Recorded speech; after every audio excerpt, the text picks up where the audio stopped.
السلام علیکم ګرانو پښتنو. نو امید لرم چې تاسو ټول بخیر او جوړ یئ. دوستان نن بیا هم یوې نوې طریقې سره حاضر شوی یم. هیله ده چې دغه طریقه مو خوښ شي او ګټه ترې واخلئ. نور نن طریقه ډېره زبردست او ښکلې طریقه ده چې هر ورور باید دا طریقه زده کړي تر څو ګټه ترې واخلي. دوستان نن طریقه په دې ډول ده چې څنګه کولی شو خپل موبایل کې فري انټرنیټ استعمال کړو او هر وخت کولی شو چې دا انټرنیټ استعمال کړو. دوستانو دا طریقه 100% حقیقت ده او تاسو کولی شئ چې دا استعمال کوي. دوستانو یو هیله ده تاسو څخه دا وکړم چې زموږ چینل ته سبسکرایب کړئ او دا ویډیو له نورو ملګرو سره هم شریکه کړئ تر څو نور ملګري مو هم له دې طریقې څخه ګټه واخلي او تاسو د دې طریقې شیر کولو کې له موږ سره مرسته وکړئ. دوستانو تاسو مخکې موږ تاسو ته اپلیکیشن ښودل چې فري میسیج ورکړي کېده. نن مو دا اپلیکیشن درته ښودلی ده چې څنګه کولی شو چې فري انټرنیټ استعمال کړو. دا طریقه دوستانو 100% حقیقت ده او زه تاسو ته اوس تاسو له مخې استعمالوم هم چې کار به هم کوي. نو راځم لومړی زه خپلې پیسې ګورم. دوستانو یو یادونه به وکړم چې دا یوازې انډین سیم کارت کې کار کوي.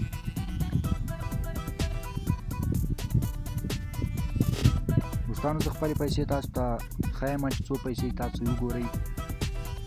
دا دوستانو 14.10 پیسې چې زه لرم او زه تاسو ته خپل انټرنیټي بنډل هم چې ما کوم بنډل نه ده فعال کړی.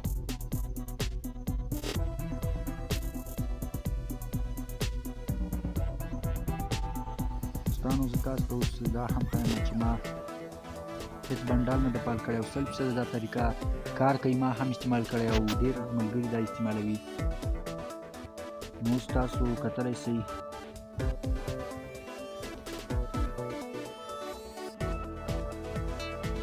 دوستانو دا وګورئ کتلی شئ تاسو چې موږ ته ویلي چې یو are not subscribed in any bundle. تاسو هېڅ ډول بنډل نه ده فعال کړی. نو راځم دا څنګه اوس موږ استعمالی شو. دوستانو تاسو به لومړی د سیم کارت ډیټا خلاصه کړئ.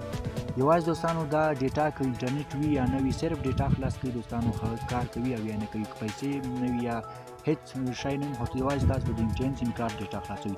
بیا به راسئ دا اپلیکیشن دوستانو چې زه تاسو ته ښکاري به هم دا اپلیکیشن لینک به تاسو ته ډسکرپشن کې درکړم. دا اپلیکیشن به تاسو د انسټال کړئ او بیا به دا خلاص کړئ.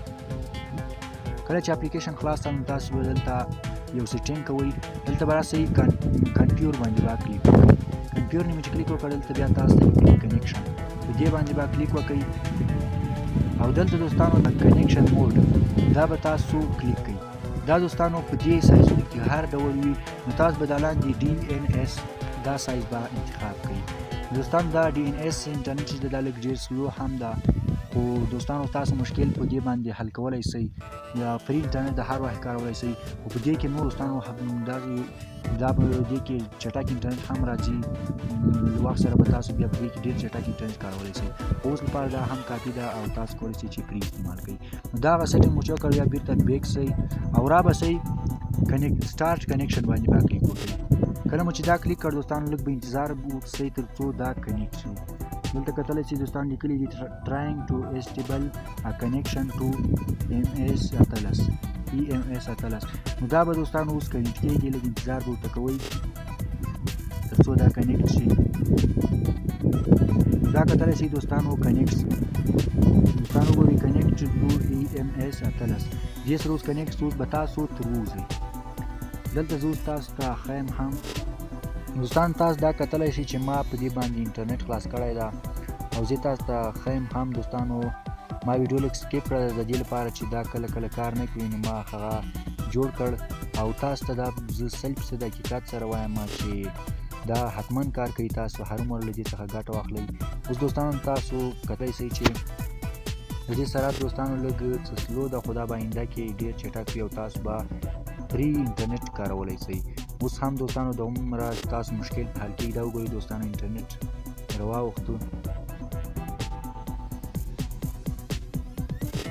دوستانو 100% حقیقت سره درته وایم چې دا کار کوي او تاسو ګټه ترې اخیستی شئ.